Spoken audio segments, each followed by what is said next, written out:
on TV, give me some of that sweet, sweet pep.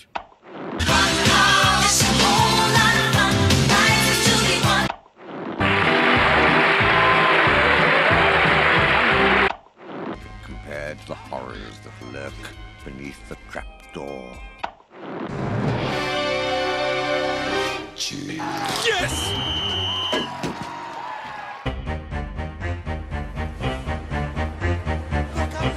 That's not possible. I've seen that guy somewhere. On TV.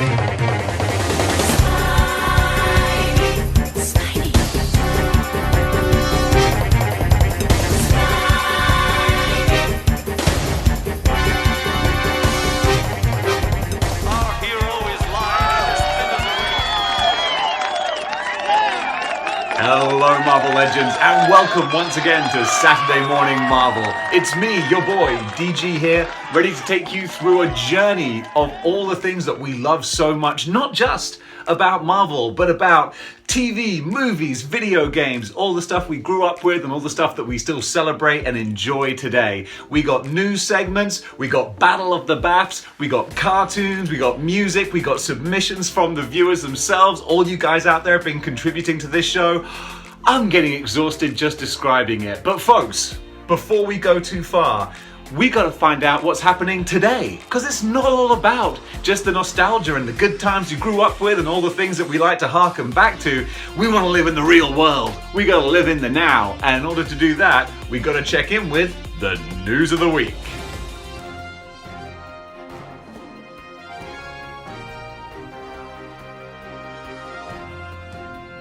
Hello, this is the Saturday Morning Marvel News. It would appear that Deadpool 3 has found new writers. Wendy Molyneux and Lizzie Molyneux-Loglin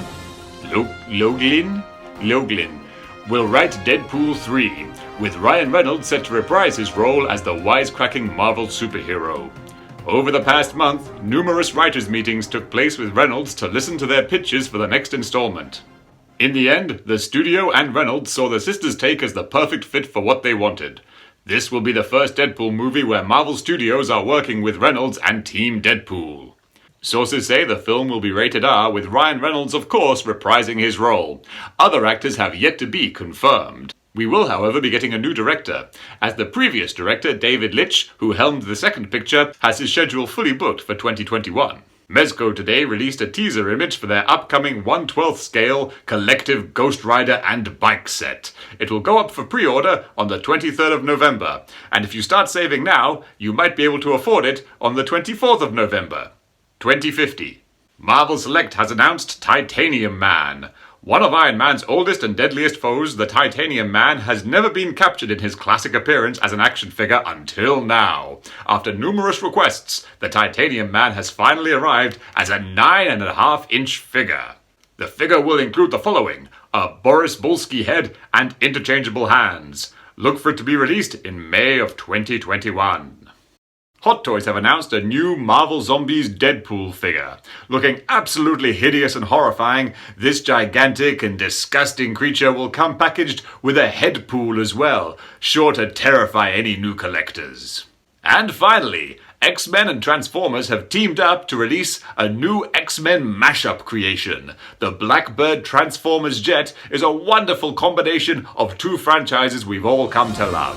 And that is the news of the week. And that was the news of the week.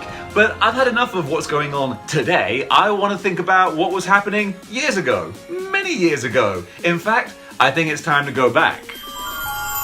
Way back into time. I want to see what was happening many, many years ago when we were growing up, when we were wee young nippers, or even some of you were just a twinkle in your parents' eye. So let's go to the way back machine and see what year we're going to take a look at this week. And today, the way back machine is going to take us on a trip all the way to 1993.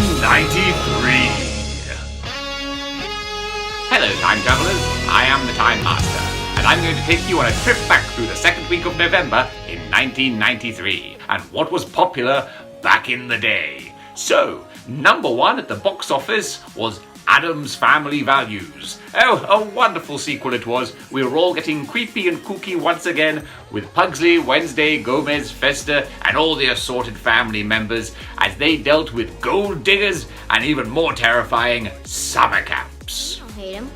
We just want to play with him. Especially his head. The #1 single at the time, and probably before this time and a long time after, was I Would Do Anything for Love, but I Won't Do That. What is that, you ask? Well, it's been nearly 30 years and we're still not entirely sure. But whatever it was, I'm sure Meat Loaf stuck to his guns, and Lord knows he must have done well from it, because that song is probably still making him millions. The #1 album was Both Sides by Philip Collins, the lead singer of Genesis, who was popularized not long ago in that wonderful movie American Psycho. On the cover of TV Guide, we had Hillary Clinton, who was about to step foot onto the Sesame Street. The most recent episode of The Simpsons to have aired was Boy Scouts in the Hood, in which Homer and Bart go on a river rafting expedition with the Flanderses and are stranded at sea. A wonderful episode of what is very much considered the most peak era of Simpsons. And all syrup super squishy? Well, such a thing has never been done. Just make it happen. And finally, we have the Pro Wrestling Championship rundowns. First of all, in the WWF, the massive Yokozuna was dominating as WWF champion. This was an I've gone cross-eyed. And finally, the IWGP champion of the day was Shinya Hashimoto, a giant behemoth of a man who made a career out of battering people heavily around the head. Over in Marvel Comics at the time, the Fantastic Four were contending with the future version of their own son, Franklin Richards, who had become Psy-Lord. Things were getting a little gritty at the time, with Thing having to wear a mask over his face, which had been horribly disfigured in a fight with Wolverine. Also, Sue Storm was desperately searching for more material to add to her costume. That thing was not practical. Speaking of Wolverine, he was having troubles of his own at the time, having just had the adamantium ripped off his bones from Magneto. In the second week of November, Wolverine issue 75 dealt with the fallout of that, containing many iconic images, such as a wonderful dreamscape in which we see the adamantium being torn from his body, and of course the famous scene in which he pops out his bone claws for the very first time. Over in video game land, Virtua Fighter had exploded onto the arcade scenes, showing everyone what the future would look like, and it looked like 3D polygons. Thank goodness we've moved on quite far from there. The technology is the same, but the way it's implemented has improved, quite a bit. No more square heads, thank you. And at the home computers, we had Sonic Spinball spinning his way onto the Sega Mega Drive, or Genesis for those of you across the pond. Sonic Spinball, as the name might imply, was a pinball version of Sonic the Hedgehog, incorporating a rather fun mashup of both pinball and side-scrolling 2D platformer. The game was what is referred to as Balls Hard, being 4 levels, each of which has a slightly unique take on the pinball genre. Sonic Spinball was widely received quite popularly, although it did not start a new Sonic franchise. And that is everything that was happening in the second week of November, 1993. I'll see you all next time. Go away now. And that's what was going down at the end of 1993. I'll always associate 1993 as being the year of Jurassic Park. That was a movie that just exploded and blew away everything else in its path. I think, funnily enough, that was also the same year that Waterworld came out, and Waterworld was meant to be the next big thing. Like, Kevin Costner was just cranking out hit after hit, and he was doing so well. And then Jurassic Park came along at the same time, and whoa, there could be only one. And it wasn't Waterworld, which, is a shame, because it's actually kind of a fun movie, Waterworld, but yeah, nothing was stopping the dinosaurs that summer. Anyway, enough about the past, what was going on then. We're going to move up a little bit closer to our current time frame, but not that close, because it's time for a video game review. And this week we're going to take a look at The Death of Superman on the Super Nintendo. The Death of Superman on the Super Nintendo is a game that, obviously as the title might imply, cashed in on the record-breaking comic sensation that was the Death of Superman storyline. You can tell that we're well into the 90s here, where the big epic events that are trying to shake up the industry and get mainstream publicity are well in effect. And the death of Superman was no exception, if not probably the pinnacle of this craze. Superman had been killed off, and now he had been replaced with 4 different Supermen, each of whom claimed to be the original one and only son of Krypton. Death of Superman plays like your average left to right side-scrolling beat-em-up, but one thing it does have going for it is the Superman license. This enables them to have big iconic characters filling up the screen that really make the game stand out on the shelves. When you're playing it, you know that you're playing a game that has been featured with a lot of care going into the graphics and the looks of the characters. This is a very bold, bright, great-looking game to play. Unfortunately, it's not the strongest as far as actual gameplay goes. At a glance, it looks very much like your Streets of Rage type of game, which it is, but mechanically the differences are vast. Streets of Rage had a real nice kind of niche put into it, where there was a lot of nuance and care and attention as to how the different characters functioned and the way that combos and moves would work and things would chain together, and it would just feel good to play. Whereas the death of Superman didn't quite have that same amount of polish and care given to the characters and the way that they behave on screen and how the attacks would work within the context of the game. It's still fun to play, no doubt, but compared to the strongest examples of this genre, mainly being Streets of Rage, it couldn't quite live up to those lofty goals. Being a Superman game, you do of course get to use a lot of Superman's classic signature powers, the flight, the super strength and whatnot. The difficulty of course with Superman in a video game context is that he has to become somewhat depowered in order to actually have a reasonable challenge and fight against what are often just street level enemies. Since the death of Superman incorporates the different versions of Superman, you do get to play as the different characters: Steel, Eradicator, Superboy, and this adds a new element, a new wave to how you would play. And it's a lot of fun to be able to mix it up like that, but generally these are just on the surface differences. There's not a huge difference to how one character would play compared to the other, and that is slightly limiting in the game. You can ultimately tell that this is a game that's a little bit more flash over substance. They knew that they had the Superman license, which was going to carry this game and make it popular and make it stand out on the shelves by nature of what it was alone. The actual mechanics of the gameplay don't quite live up to the hype of what it could be. So ultimately, this is a game that looks very pretty. Graphically, it's using the most of what the Super Nintendo can do, although ultimately it falls short of the greatness of other games such as Streets of Rage.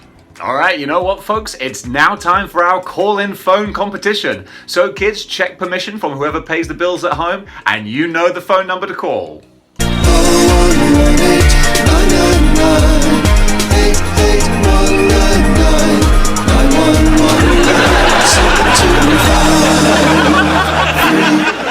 And I think we have our first caller, Tariq from Reading. Are you there? Yes. Excellent. Hello, welcome to the show, Tariq. Are you ready to win a Saturday Morning Marvel prize pack? Yes. Of course you are. Who wouldn't want one of those? Now then, all you have to do is answer this very simple question. Are you ready? I'm ready. All right, the question is, in Spider-Man and His Amazing Friends, Aunt May had a dog. What was the name of her dog? Was it A, Miss Lion? Was it B, Miss Tiger? Or was it C, Gozer the Destroyer? All right, A, B, or C. What's it going to be? I think it was B, Miss Tiger. You think it's B? Are you sure that's the answer you want to stick with? I don't know. Yeah. Are you sure you don't maybe want to change that answer? Maybe yes, A. Yep. You're going to go with A. You're going to go with Miss Lion. And I can confirm that is the right answer. Well done, Tariq. Fantastic. You've got a prize pack on its way to you right now. Whew, that was quite intense there. that nearly got me. All right, while we get Tariq's prize pack sorted for him, I think it's time for us to take a quick commercial break. Chill. Hello and welcome back to Saturday Morning Marvel, your one-stop shop for everything Marvel, comic books, movies, video games, action figures, and all points in between. Now it's time to check in with our friends from the Baxter Building. It's the Fantastic Four.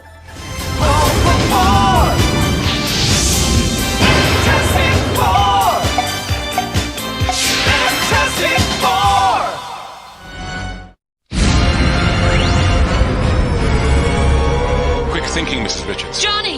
Is he all right? He'll be all right. He was just caught in a shockwave when his own Nova Flame rebounded against him.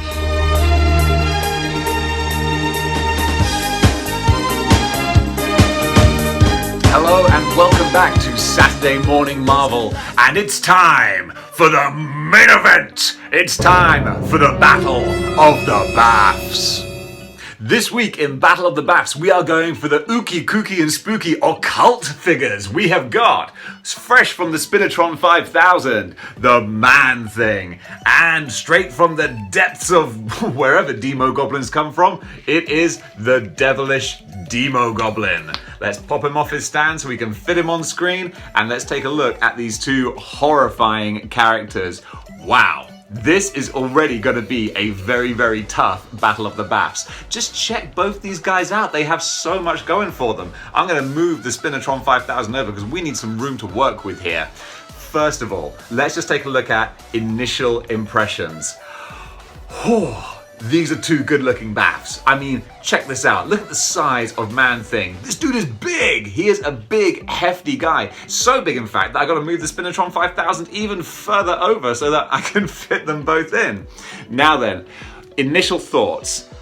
Demogoblin. So bright, so bold, so pretty. Look at all the colors going on here.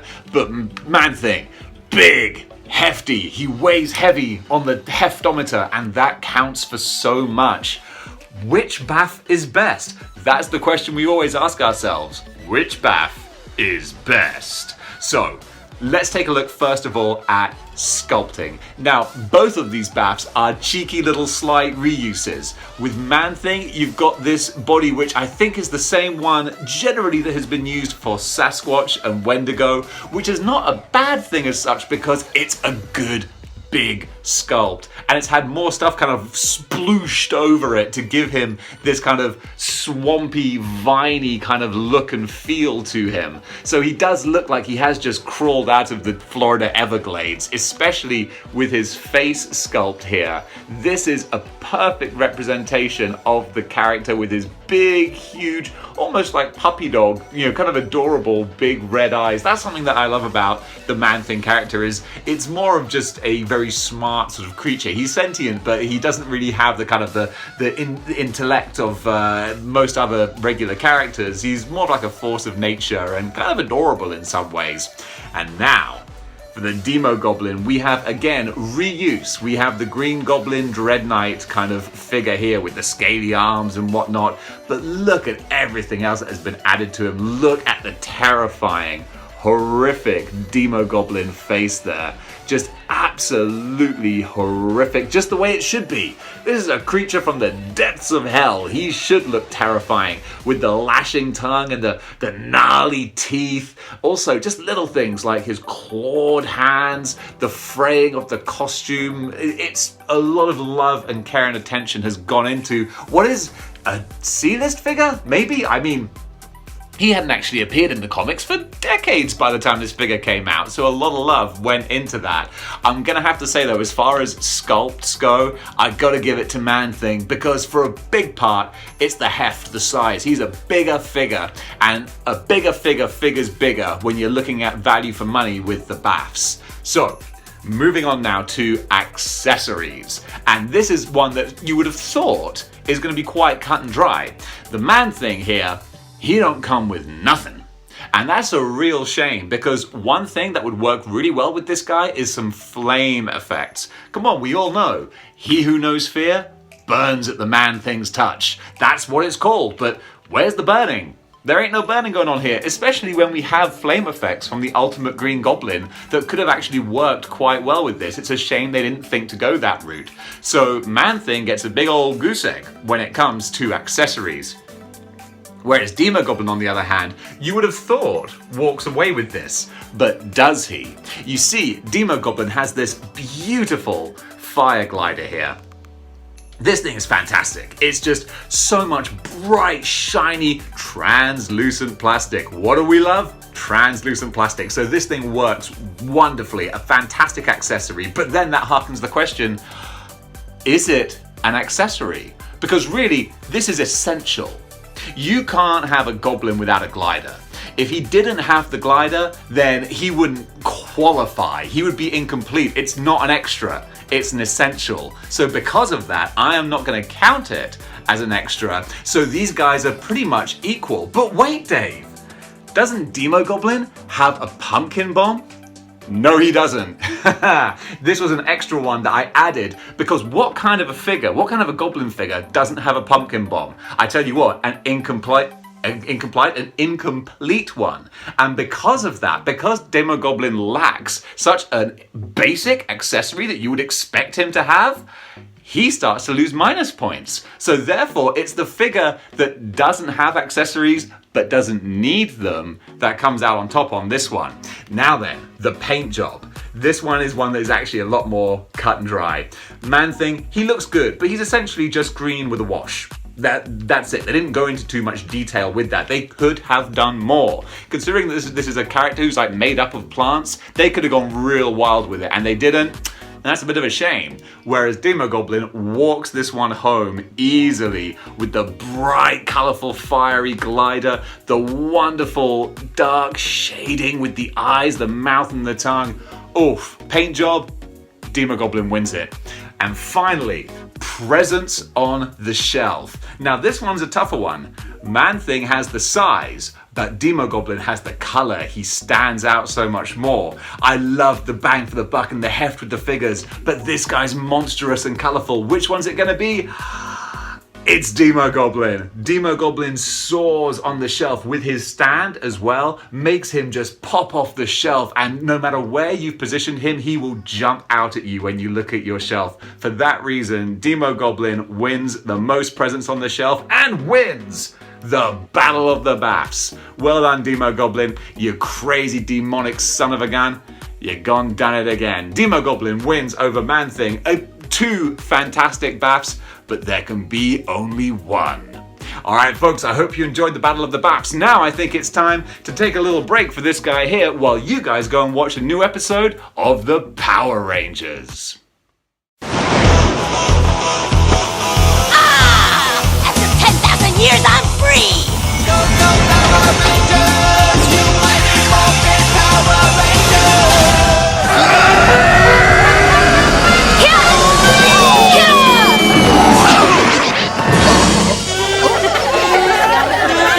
You guys should definitely join Jason's karate class.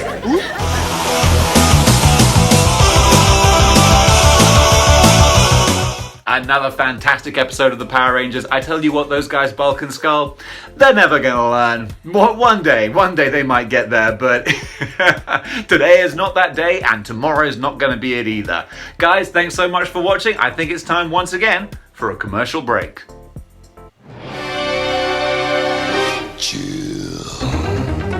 Would that be my spider sense returning? Who's that? He's back. Way to go. Don't let those overgrown tin men keep you down. What? Just too many of the big guys for you, buddy. Hold on tight. Can Spidey handle a Sentinel's blast? Whoa. Grab a copy of this month's Spider-Man. Marvel Comics, it's mayhem for your mind.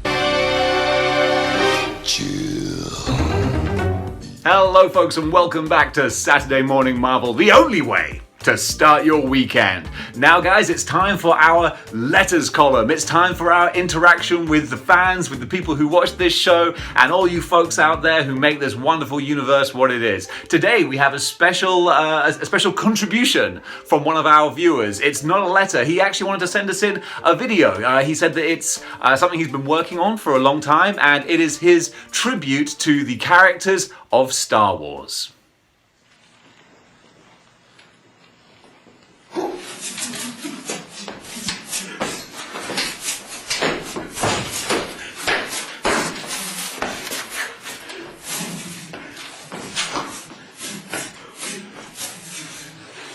well, that was really something. That was, yeah, excellent. Well done, guys. If you would like to submit any material for Saturday Morning Marvel to be presented and hosted on the show, then please don't be shy. You know where to contact us. It's on Instagram at displaying_model_behavior. If you would like to send any artwork, letters, videos, then head to Instagram for that address, and maybe you'll be featured on an upcoming episode of Saturday Morning Marvel. In the meantime, though, we have a special exclusive. That's right, premiering on television coming up very soon is the brand new Flash show. That's right, the Scarlet Speedster is making his way to the small screen, and let's take a look at what to expect.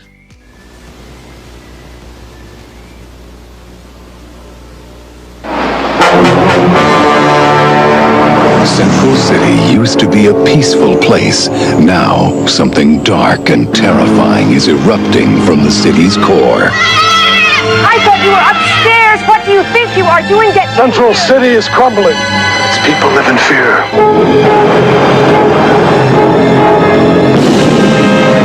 And they will watch as we destroy their hero cops one by one. Julio, cross-reference against a sample from that gun shop they hit on Tuesday. Barry Allen is a scientist, not a hero. But when lightning strikes, it transforms the ordinary into the extraordinary. Heart rate is accelerating. Muscle tissue expanding. You're holding at 200 miles per hour. 300. 347 miles an hour? That was before the equipment crashed. What's happening to me? While the city goes crazy, so does Barry's metabolism. I can't believe it was over so quickly. After all that anticipation, why bother? $20 for a fight that's over in 2 rounds. The question is, which will blow up first? No more games. I want you to build a hood. Cover my face so no one will know who I am. You know that insignia they all wear on their backs? Well, I've got one of my own.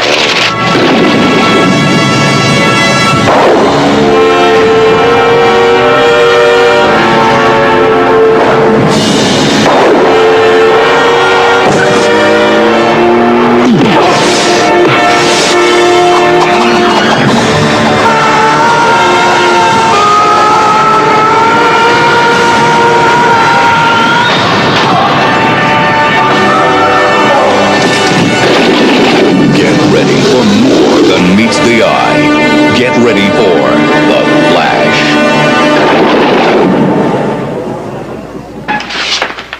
Hi. Barry, your shoes are on fire!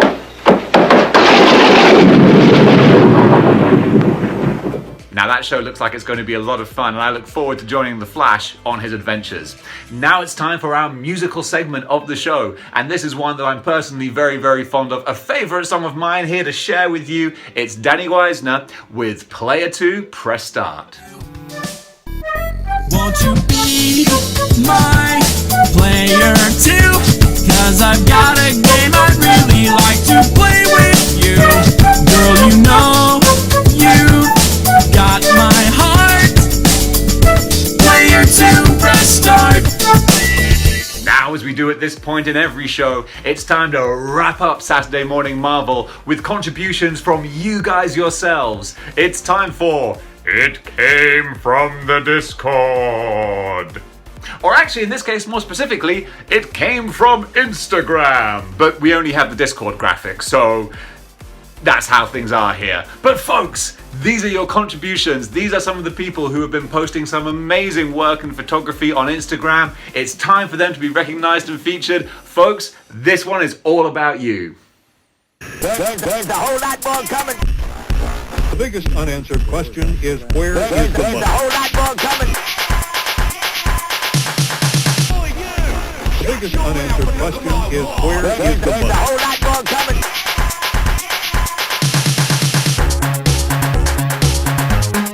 Where is the money?